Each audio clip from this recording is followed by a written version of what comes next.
तो कैसे हैं आप लोग?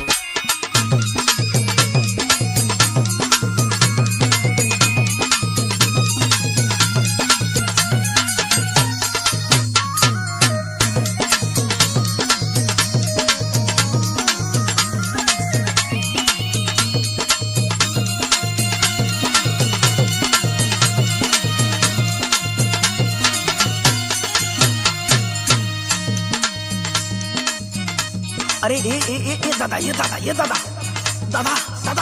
दादा।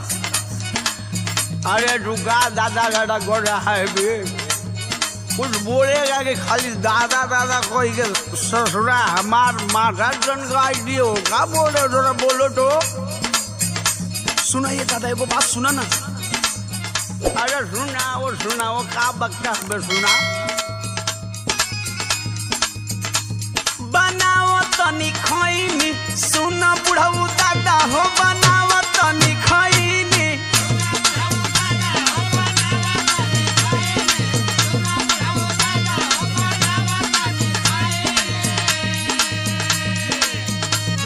अरे बता तोर वाली बड़ की चुनौतिया का भयल दे। ए दादा बताई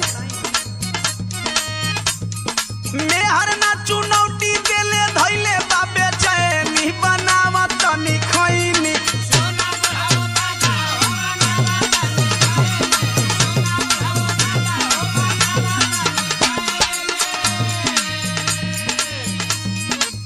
यहाँ का अर्थ हुआ हो? कुछ नहीं दादा ले खाली हाल चल करे नहीं। दादा ढेर दिन पर भेटा है ना कुछ नहीं कर। तू हाल चाल करत हुआ? हाँ भूलवावत हुआ हमके? का तो के नशा करे से मना कैले रहनी है ना? ए दादा सुना फलाना वो इ नशा ना करो तो खाली हमसे हाल चाल कर दो। तू चुप रहा बुढ़ऊ, बोला मत। अब तू हम हूँ के डटबू। अरे सुना पहले इनकर हाल सुना। सुना बिगाड़ लिखले दासा करही में नशा हो, बिगाड़ लिखले दासा।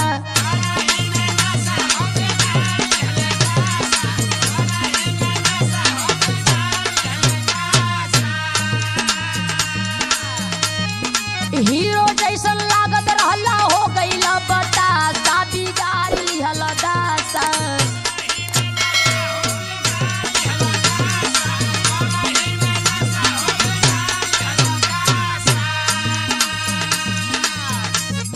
आशीर्वाद की मम्मी एगो मजबूरी बताई।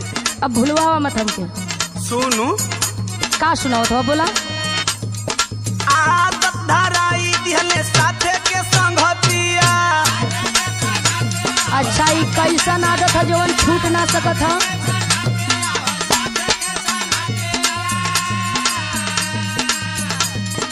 का कहीं रानी अब छूटे ना आदतिया।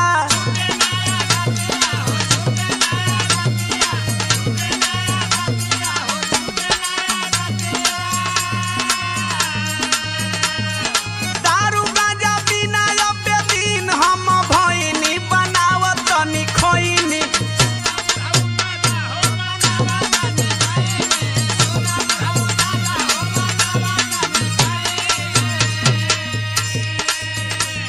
सुनो, हाँ बोलो।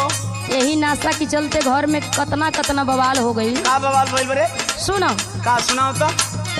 नशे के चलते लागल घरवा में बखरा। अरे ना बड़का कमाला ऐसा हम क्या लग कर देलक। अरे तुम्हार गलत भरम बा।